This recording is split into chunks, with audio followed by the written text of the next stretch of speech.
Hello guys and welcome to a new Steel Division video today by me Vulcan.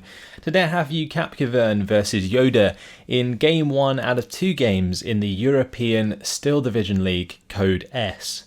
Today we're going to be seeing Show, and on the Allied side Capkaverne is using the 2nd Armoured French, and on the Axis side Yoda is using the 2nd Panzer. So the 2nd Armoured French is a division that we've seen a few times lately, and they have that power towards the end of Phase A. I mentioned it numerous times, but when those 2-star Shermans come in, they really do make the difference. And if you have that sort of push ready to go, as soon as one of those 2-star Shermans comes in, you can really capitalize on that transition period. However, into the 2nd Panzer, that might not work very well. The 2nd Panzer is really good in Phase A because they have very strong units. They have the access to 2 Panzer IVs that come in at 1-star veterancy if they get commanded by that's 2-star Panzer IVs in Phase A. They also have the potential to bring in 1-star Pak 40s, which again can be made 2-star. And those units are incredibly strong and something that Capkaverne cannot ignore. Also, then moving into that transitional periods into Phase B, Yoda's going to pick up a lot of income. He goes up to 150 points per minute in Phase B, which is a massive increase and something that can really curtail the power of the 2nd Armoured French if Yoda plays it right. He could bring in the Aufklärer Panther D and really do a lot of work with that. And although that Recon Panther is very expensive, it's only 2 minutes of income in Phase B for the 2nd Panzer, so something that is quite likely to come out on a map like this, which is rather open. Now we can see that an M10 has gone down on the side of Capkaverne, and that's something that the 2nd Armoured can exploit early on. They can use those M10s to really take advantage of the 1,200 meter range. The French also have decent recon, so in these open areas they can make good use of that to find ground and targets. The only thing that I will say is that the 2nd Armoured French don't really have that great artillery until Phase B. They only have, I think, 81mm mortars in Phase A, and that can make things quite slow for the 2nd Armoured to build up, which is why they rely so much on that, again, transition into Phase B, where they start to get some better units, and they can really take advantage of those in order to break through. But let's have a look at what's going down on the map, see where Yoda's going to focus his troops. So he has some Panzergrenadiers going to the town. He's going to be backing those up with Sturm Pioneers and also a 250-10 there with the Panzerschreck. Further down, Panzergrenadiers, even further down, Speedtroop and another 250-10. And on the bottom side, it's going to be a Pak 40 with that 251. Surprised to not see Command going down there, but honestly, a lot of the units from the 2nd Panzer are extremely expensive. You can see that all of them come in half-tracks. And that does make a lot of difference because you end up paying just that little bit more for all your units, and it really does add up at the start of the game. On the side of Capkaverne, he can definitely push for the town early. He has Pioneers, and that's what's going to be coming in these WC-52s. The WC-52s also have 50 cals, which helps out a lot. It's bringing in a mortar to that top side, some command, some recon, and also a bazooka squad there. Further down, it's going to be the M10 for the mid that I mentioned. With a command, there's also going to be some Nueve with the M5A1 half-track, again another 50 cal, and also some recon. And then on the very bottom side, we have another recon unit. This was just going to be some spy, probably, to spot whatever Yoda sends down to this bottom side. Let's just speed things up so that the players get their troops underway and we can see exactly where they are heading. So mostly just fast move and unload position commands for Yoda. You can see he's going to unload his speed troop into this tree line and then have the half track zoom down to this bottom area and hide behind these trees, which is a really good way to sort of just gain a little bit of an advantage of ground on this bottom side early on. We have also the Pak 40 that's going to be looking to unload here. Actually, that's the one unloading in this tree line. I thought that's where the speed troop would be, but it looks like they're going to unload here, and then this 251 is going to move up. Either way, let's have a look at where Capkaverne's going with his troops. He's just using unload at position commands. with his mortar already unloaded and providing smoke so that his pioneers can get into decent positions. Decent play. One thing that Capkaverne needs to be careful about though is not letting the bazooka get killed, or even his command, because otherwise he's going to struggle to deal with all these half-tracks that are coming his way. Oh, the Sturm Pioneers there, they unload into the street, and it's not great because they just got instantly killed. The WC-52 did go down, but so did the half-track, and that was a very interesting engagement there at the start. Spey on the top side going to get ripped to shreds by the Panzer Grenadiers. They're now going to come under mortar fire. In the centre we can see the M5A1 getting very aggressive here. Panzer Grenadiers on the side of the 2nd Panzer in Phase A do not have Panzerfaust, so this M5A1 can pretty happily jump into that. As soon as these Panzer Grenadiers are pinned though, I expect these Pioneers to try and run up and surrender those. These Pioneers, however, they don't really have much cover, so they're quite lucky to be hidden there at the moment because they can't get into that building due to it being on fire. The Sturm Pioneers must have set it alight before they died. Here comes the WC-52. This is pretty risky actually, because if the MGs get on target then the WC-52 does die. But in this case I think Capkaverne is just again looking for the surrender there. There is no command in this town, so if sort of Capkaverne knows the veterancy levels of infantry going into this, then he will be able to identify that as well and take advantage. On this bottom side, +1 was found for Yoda early on. Getting this half-track into this position really helped out when Capkaverne only put a spy down here, so that made a lot of difference. And there is going to be a command infantry brought in to hold that back, which is an interesting choice. 250-10 is going to be trying to engage the Pioneers there, I think, but these Pioneers on the top side did manage to find that surrender onto those Panzergrens, which has kind of equaled out the territory here. Panzer III is on the way now for Yoda. Not often you see like these 2-star Panzer IIIs, or just Panzer IIIs in general, do very well. Because this is a Panzer III with 2-star veterancy, it could do some serious work. And these do have the 2 MG34s as well as their main gun, and that can help out a lot. Our Pioneers there trying to push forwards do get taken out by the 2-star Panzerschreck. Panzer Grenadiers trying to engage the voltages, but they are going to come under fire from the M5A1, although the M5A1 is engaging the 250-10, which has real damage to the M5A1. You can see that the Panzer III did kill off the WC-52 on the top side. And well, with that M5A1 going down, it has actually pinned the Nueve, and with the help of the 251 and the Panzer Grenadier and the Panzer III firing shots in there from a distance, the voltages have been pinned down. That's going to be 1 command squad dead. Nueve may be soon to follow, especially if a half-track gets up in their face. That's going to be a clean surrender right there. We can see that the Nueve here have moved up into the tree line. They're going to be trying to pin the Panzer Grenadiers as soon as their 30 cals open up, or the MG34, sorry, opens up. They should be okay, but didn't get a chance as the half-track comes out strong. So do the Panzer Grenadiers with their 2 MG42s, kind of outclass the 1 MG34. We can see that the half-track here, the M5A1, must have got killed by a grenade or something from the Panzer Grenadiers, as that did die. Could also have been the PaK-40 on the bottom side here, came just into range of that. M10, that's going to be trying to engage up on the top side here possibly, but either way, this Panzerschreck is moving forwards quite aggressively at the moment. Just getting some clean shots into the Nueve, keeping them pinned down, I think, until Yoda can move forwards with his Panzer Grenadiers, because he can't surrender the Nueve with a Panzerschreck squad, so he's going to have to rely on the Panzer Grenadiers to get that job done. Does move forwards the Sturm Pioneers, and I think that does the job. Unless the Panzerschreck did surrender them, because none of these were in 100 meter range. That's very odd. Either way, the M5A1 has moved through here with the command, and that's a 3-star M5A1, 3-star Nueve squad. Make short work of the Panzer Grenadiers and that half-track in the mid. Things staying at 50-50. Yoda with the 132-point lead. Nothing too significant either side, but this push through here could be quite deadly for Yoda if it manages to maybe cut off the top side of the town. One thing I will be worried about at this point, though, for Capkaverne is his infantry availability.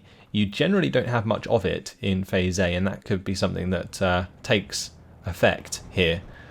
Nueve coming in do have their M5A1 half-track killed off by the Panzerschreck, so nice job there by Yoda to make that happen. Removing those 50 cals is incredibly important.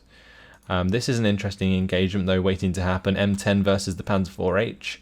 Panzer IV-H at that range should have an advantage, and I think that's something that Yoda might look for. He is going to be rolling up the backside of this tree line to try and get as close as possible, because the closer the better, since the M10 has a really slow aim time. The Pioneers, they're going to come under fire, get caught out on the top side of the town. The Nueve have found themselves pinned again. The Sturm Pioneers may have the opportunity to run up in their face and get another surrender. That would be absolutely perfect. M10 here is covering the top side with its 50 cal and its HE on its main gun. But this Panzer III could be quite a large threat to the M10. What has happened since Capkaverne's got very aggressive with these units in the mid, he has allowed them to get surrounded. And this is going to be really bad for the morale of the forces. Internal fragment for the M5A1 is going to remove that 50 cal support. Machine gun finishes the job. Now he's going to be trying to engage the M10. If the M10 has its gun facing, then it may be okay, but you can see just this Panzer IV fully aimed and fired before the M10 even started to aim. That is the difference here, and at that range, the Panzer IV just has such a big advantage. M10 gets taken out, and now the Nueve and the Voltigeurs in a very, very tough position. These Voltigeurs may be able to stay hidden, might be able to get a bazooka shot onto the Panzer IV-H even, but the thing is, Yoda's going to know that's there because of the 3-star veterancy on the Nueve, and no squads in the game have 3-star veterancy without command nearby, so it's an easy tell. Either way, Nueve there are going to get surrendered by the Sturm Pioneers on the top side of the town. Looks like these Pioneers may also get surrendered, since although the Command M3 actually is in range. I was going to say it wasn't, but it was. Sturm Pioneers just finished the job anyway. Half-track does push forwards, gets killed by the M10.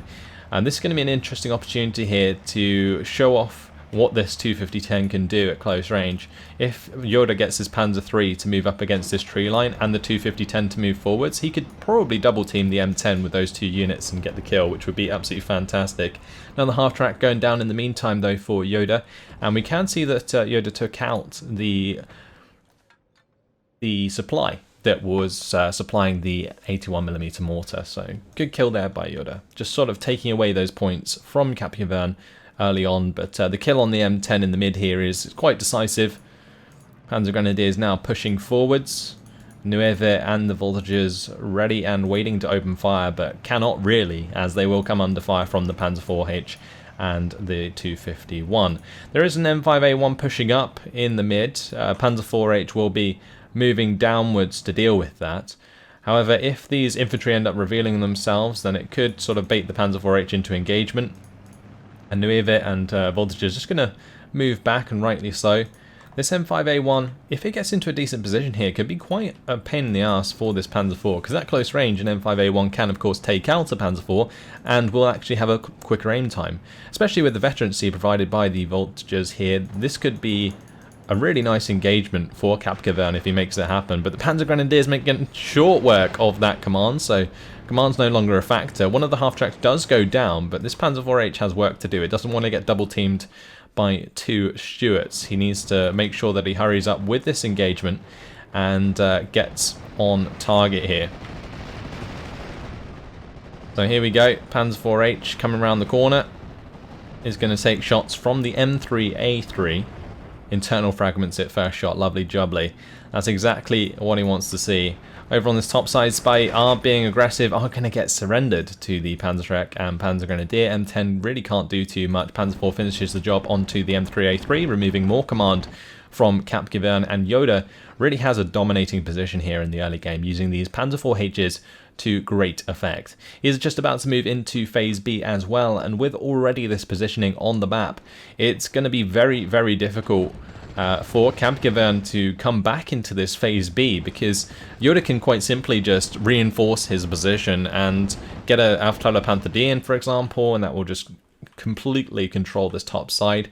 We can see that there is a M4A2 off map coming in to try and deal with this town, but there really isn't too much infantry here. It seems as though Yoda's done a fantastic job of not relying on too much infantry availability to take over this town. He's just got his fire support into decent positions and got the job done that way, and just proved to find decent engagements. Focke-Wulf 190 is currently dogfighting with the Spitfire Mark 9. I would like to see Yoda just bring in a Gepard or something here, just so that this air engagement gets pushed in his favour. But really nice job on the top side here by the Panzer to find the kill onto the M10, removes the threat from the Panzer III and Panzer IV, allowing those to push through on that top side. And Yoda's going to continue his dominance here. Now the Spitfire might end up getting caught out here because it is getting low on fuel compared to the Focke-Wulf, and that could make all the difference. Weapon jam onto the M3, trying to get rid of that, remove the veterancy from this 81mm mortar, but taking out the mortar, in my opinion, I think is more important. Interesting to see both these 250-10s going at the 81mm mortar here. It was trying to smoke itself off, but not quite going to do the job. M4A2 has come up with that off map, but has no AP value, so the Panzer IV and Panzer III can definitely take advantage of that. Spitfire is going to be retreating, and the Focke-Wulf 190 eventually gets on its tail and shoots it down, so no need for the AA investment in the end. But this M5A1 still causing a little bit of a threat in the middle here to this Panzer IV. Coming round at close range could do a lot of damage, but if I am correct, there should be a Sturmgrenadier squad, and if it is, then they can both clean out the Nueve and basically force this M5A1 back to a range that is safe for the Panzer IV to engage. He can sort of control the engagement around that tree line, and if I was Yoda right now, I'd be backing this Panzer IV off to like a 1,000 meter range and then trying to creep it round into line of sight. That would be the best way to do it, so that you're always engaging this M5A1 from max range where its gun is ineffective to the front armor of the Panzer IV, rather than risking the close range engagement. But obviously if it works out in Yoda's favour, then he'll be happy with that anyway. The trouble is, I think a lot of Steel Division, especially when it comes to tank engagements and like AP units going up against each other, there's percent hit chance, right? And percent penetration. And if you can sort of push those numbers in your favour, that's what you've got to go on. And sometimes, you know, you can get one shot from distance, but if you've done all you can to really sort of negate getting one shot, then I think you're going about it the right way, and that's just a tip I would give to everyone. But here comes the Sturmgrenadiers. It was indeed Sturmgrenadiers. They've taken out the Nueve, which is very important because it allows the Sturmgrenadiers to occupy this tree line without being harassed by the Nueve from the other side. But a M4A2 has come in, cleans up one of the Panzer IVs. Nice job there by Capkaverne. I told you guys how these M4A2s, the 2-star veterancy on the Shermans, can make all the difference, and in that case certainly showing up in the face of the Panzer IV. Now it's interesting that a Puma has been brought into the mid here. I think what Yoda's going to plan to do here is, if he can't get the Sturmgrenadiers into range with the Panzerfaust, is have a Puma go around one side, the Panzer IVH to go around the other side, and yeah, he can get a decent engagement here. Sturmgrenadiers aren't going to use smoke. Try and get into range with the Panzerfaust. I think this is the smart play. Just try and do that first, rather than engage with the Puma. Puma's going to get driver wounded, or both got driver wounded, and now the Sturmgrenadiers have all the time in the world to get this Panzerfaust off. But will the Puma go down? It will not. Puma actually gets missed by the M5A1 at that range, and then gets the kill. So Sturmgrenadiers don't even get to fire that Panzerfaust in the end. Oh, the Panzer III also going down on the top side here, and that's removed all of the armor support really from Yoda's push into this town, and Capkaverne could possibly make a comeback here. This M4A2 already done a lot of work. It cleans up both of the 250-10s, and these half-tracks can get very aggressive onto the infantry of Yoda.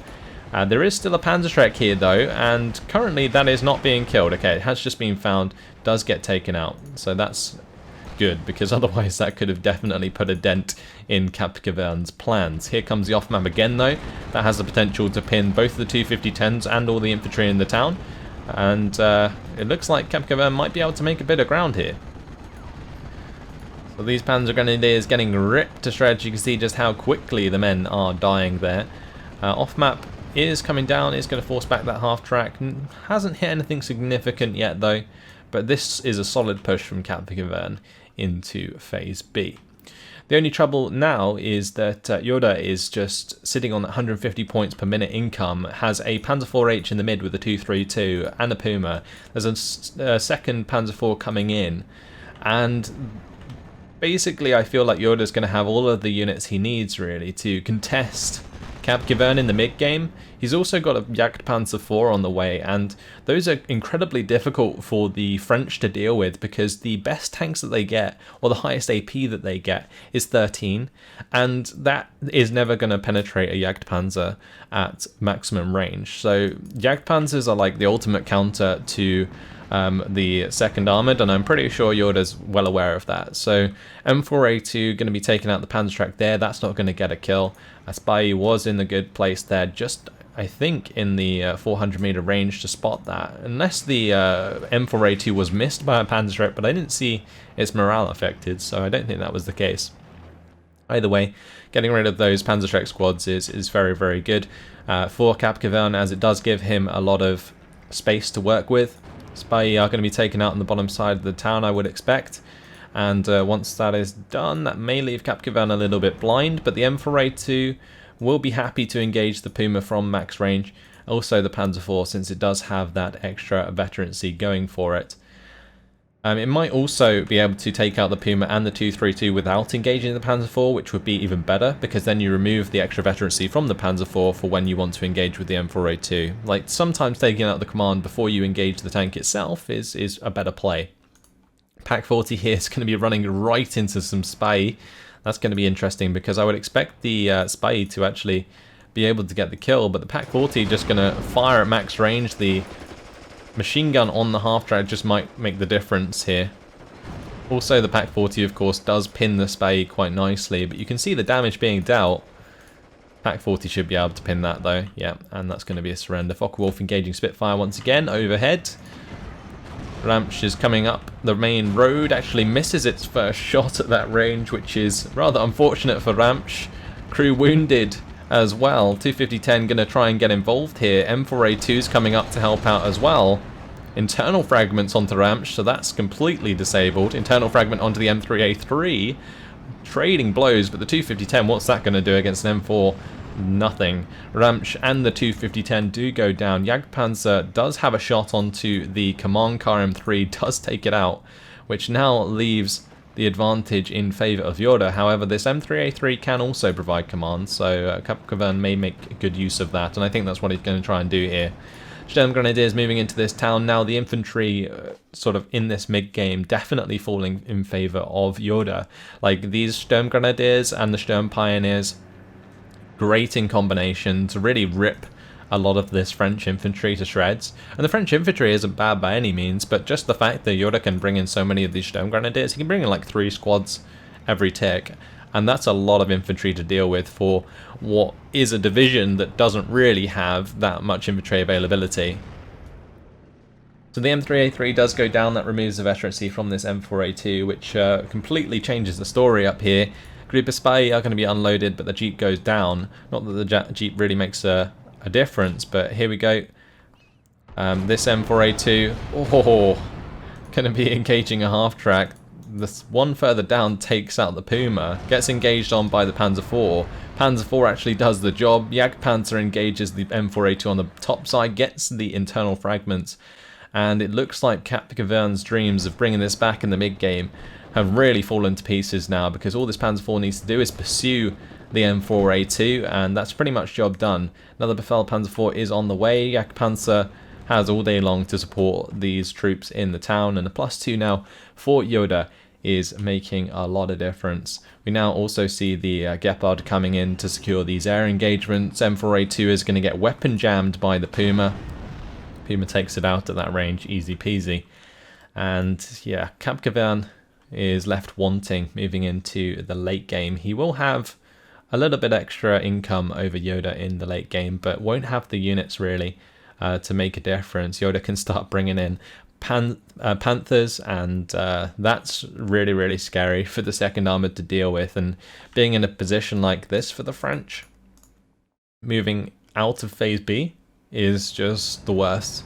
You could definitely see, though, that Capkaverne had a lot of punch back with the second Armoured as soon as he brought in that M4, but he just didn't make enough ground, and this Jagdpanzer just straight up hard countered anything that Capkaverne wanted to do. So very smart unit choice there from Yoda. Doesn't even rely on the Aufklärer Panther D. He is now bringing it in for the bottom side, but I think that's just to seal the deal at this point.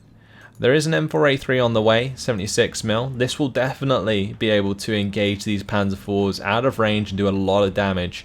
Oh, nice kill there for the Pak 40 though, ends up taking out one of the off maps, and that makes a huge difference because that's going to basically not allow any of this infantry to be pinned down, and therefore will continue to make ground. M16 might also go down in the process here. Pak 40's got all day long to fire at that. And indeed it does. So off map is going to hit the Panzer IV, which may allow a pretty simple engagement for the M4A3. But honestly, one thing that Capkaverne is going to have to be worried about is his Jagdpanzer still. And if he starts to come up this road quite aggressively, he will fall right into line of sight of that and won't be able to really penetrate it at max range. So +3 now for Yoda. Not really much coming back from this for Capkaverne, I don't think. He definitely tried very hard in the town. It just didn't really work out in his favour. The double Pioneer command start just it did work initially against the double Sturm Pioneer, but in the end I think just Yoda had more fire support available, and it really made all the difference. Just the 81mm mortar not pinning things down fast enough. I don't know, the infantry engagements were sort of 50-50. Moving into phase B though, I don't know how, but at the end of like phase A, Yoda just had really solidified that position, kind of crushed through the town, and then the M4A2 came in and it had a lot of work to do, and it was just a little bit too much work. Didn't really have the base to stand on either, and it definitely made all the difference. So now Yoda sitting in a very, very strong position here, has two Panzer IVs, the Jagdpanzer on the top side, Sturm Grenadiers holding this town, Gepard at the back with the anti-air. There's also the Aufklärer Panther D further down supporting the Pak 40, and any sort of situation where you want to push back onto this will just take forever, even if you were successful. So I don't think Capkaverne's really going to have the time. Like the M7, for example, is just too slow. Yes, you can try and take out these Pak 40s, but in the end, what's that going to do for you when there's Panthers starting to roll on the field? Artillery doesn't really pin down Panthers very well, as they can just drive out the way of it, or just shrug it off. Although a priest will do quite a lot of morale damage, but that's not going to matter, as Capkaverne does surrender. And after 23 minutes and a single second, Yoda is victorious with 1,935 kills to 985 losses. Certainly showed the power of the 2nd Panzer. Very top tier division for sure. 2nd Armoured just didn't really pay off in this case. The M10 got well ahead of itself in the mid and ended up getting baited into that close range engagement with the Panzer IV, which was always going to favor the Panzer IV. You could see just how long those M10s take to like adjust their turret. They have a really slow turret rotation speed. The aim speed isn't fantastic either, and that's just the way it goes when you force those engagements. So either way, if we look at these kills, you can see the infantry engagements going in favor of Capkaverne early, but later on, it just seemed as though it was all down to this M4A2, and although it did do a fantastic job killing the Panzer IV, the Panzer III, it also killed the Ramsch in the end, killed both the 250-10s. It just really wasn't enough, and there wasn't anything really to follow that up, or much that already happened beforehand. So yeah, the power of the M4's definitely there, but the play around that just wasn't really. And that's really what's unfortunate. This Panzerschreck, what an absolutely fantastic job that did, taking out the M5A1 and the WC52. We can see the Befehl Panzer III didn't really do too much, but Panzer IV-H, great job. M10, also an M4A2 there, kill towards the end there. We also see the Pumas coming in the mid-game. That was an interesting choice of unit for sure, but I guess their speed is certainly something that you can rely on. Jagdpanzer, perfect choice against the 2nd Armoured. Then Pak 40 ends up cleaning up one of the M4A2s, and so does another Puma. And that's about it. Not much else to say. Pretty nice game there from Yoda. Really took advantage of his income in Phase B. Did come under a bit of pressure from Capkaverne's M4, but in the end had done enough in Phase A. And that's about it. Hopefully you guys enjoyed it. Thanks for watching. And I'll see you in the 2nd game, where we'll see if Capkaverne can maybe get one back on Yoda. See you later, guys.